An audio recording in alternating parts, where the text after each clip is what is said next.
Kevin Gordon here for Autosavant, coming to you from the 2013 Mini Cooper Countryman John Cooper Works Edition. A car that, to be honest with you,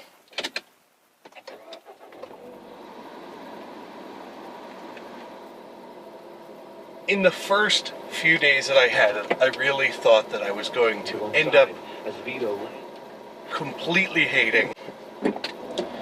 And as a result, then trying to figure out how I was going to pull this review off without just being inflammatory and generally rude. Well, as it turns out, the Mini Cooper Countryman, the large of the Mini Coopers, really it's almost a little SUV, has pretty extensively grown on me during the time that I've had it.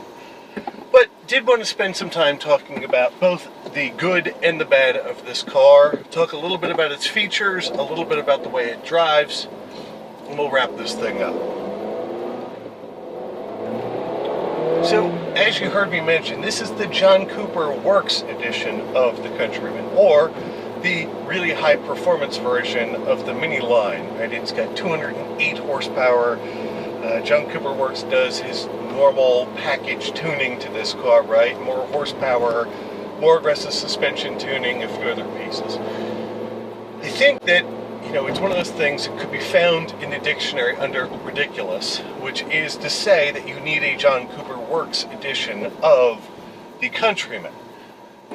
Now, to completely contradict myself, what I could say is this car actually could use 208 horsepower. It definitely uses every bit of that power, never feels overpowered. It isn't to say it's anemic in daily driving if you didn't quite have this much power, but I can tell you can very easily, and this chassis very easily, can put all 208 horsepower to use. But there again, you hit the dichotomy, sort of the logical split, right, of the Mini Cooper Countryman John Cooper Works Edition. The engine makes a lot of sense, and the suspension tuning of this car feels really good.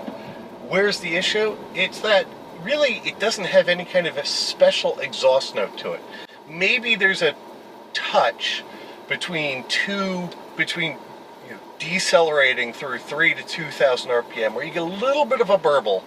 But I can tell you that if you get in the regular Mini, or even the Clubman, or whatever other models that are out there, and you get in the John Cooper Works Edition, the thing that winds up being so much fun is the exhaust feels completely aftermarket. It's burbly and bubbly, and it'll pop and crackle, and it really is like a bowl of Rice Krispies in the morning, except for every day for your morning commute. The thing with this is it just feels normal, and that, to me, given the circumstances, feels like a complete disappointment.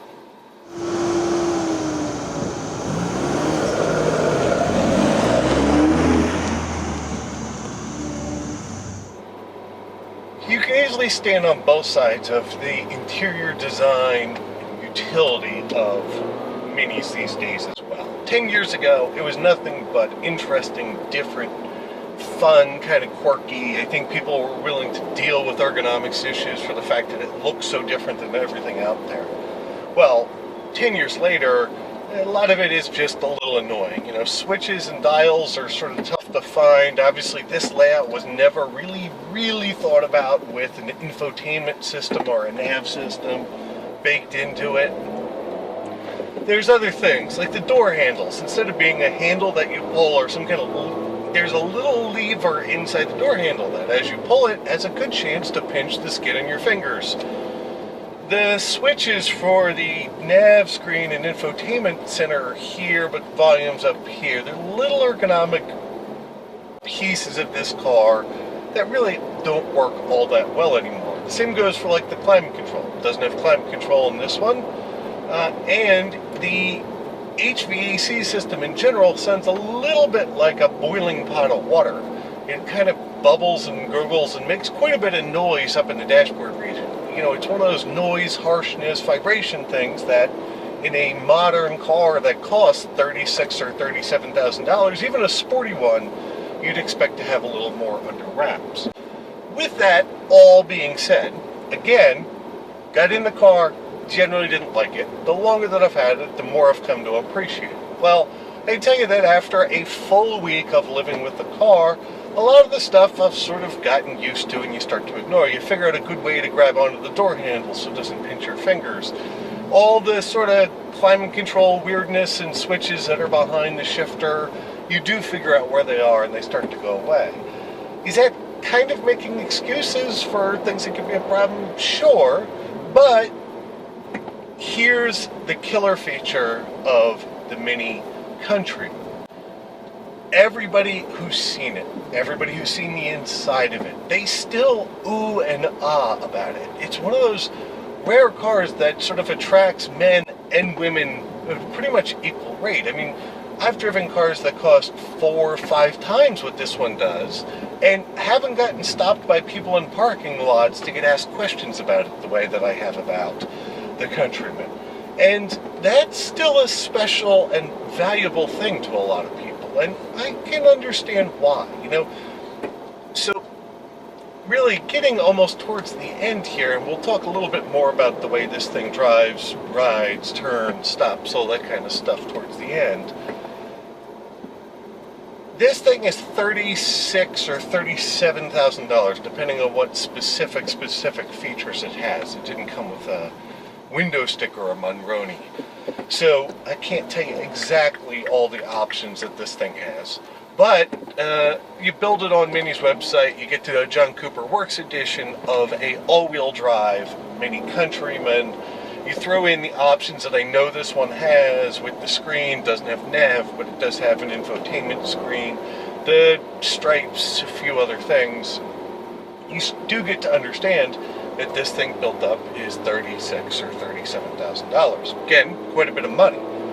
Well, if you compare that to any of the other little sort of compact coupe SUV wagon things, it might seem pricey. But if you go compare it to, say, a BMW X1 or a dolled-up, sportier version of an Audi Q5, the pricing doesn't seem to be that outrageous. And I can tell you that neither of those cars, because they're reasonably popular, stands out the way this one does.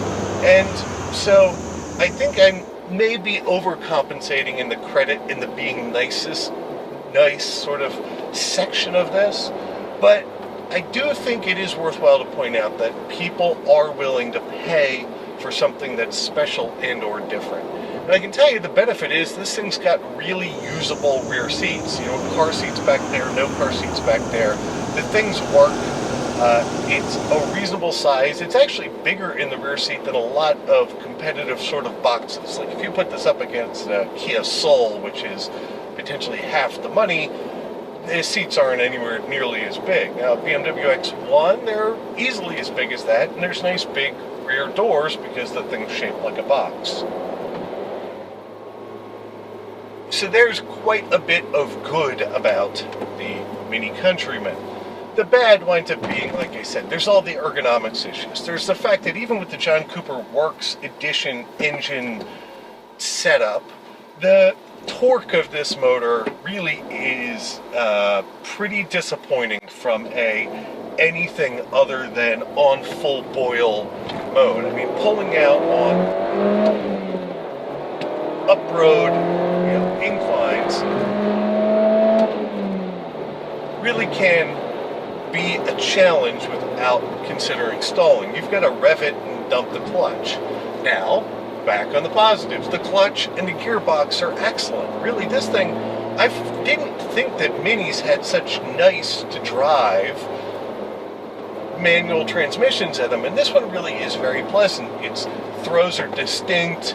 It isn't overly harsh or sort of notchy, but all of it sort of works. The clutch take-up makes sense where it is. All that stuff's pretty good. Then you get into the steering of this thing, and again, it's the thing that Mini does well.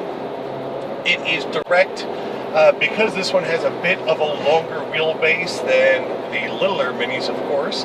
It's a little bit more composed. It doesn't feel quite as darty, but it still really does, as you know, in air quotes, dive towards an apex. It really does want to be sort of tossed into a corner. Corner's flat.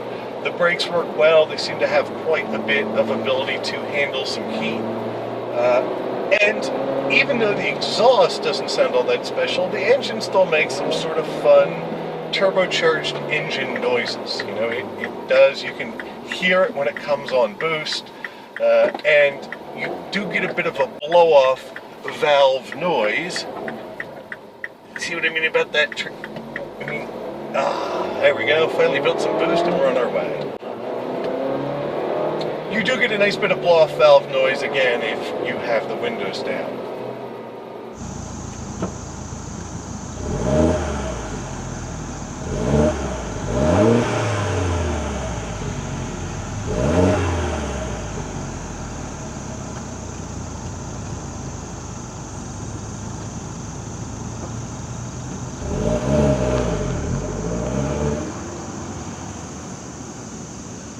So, to wrap up the Mini Cooper Countryman John Cooper Works Edition, all for whatever other names, badges you'd like to throw onto this thing.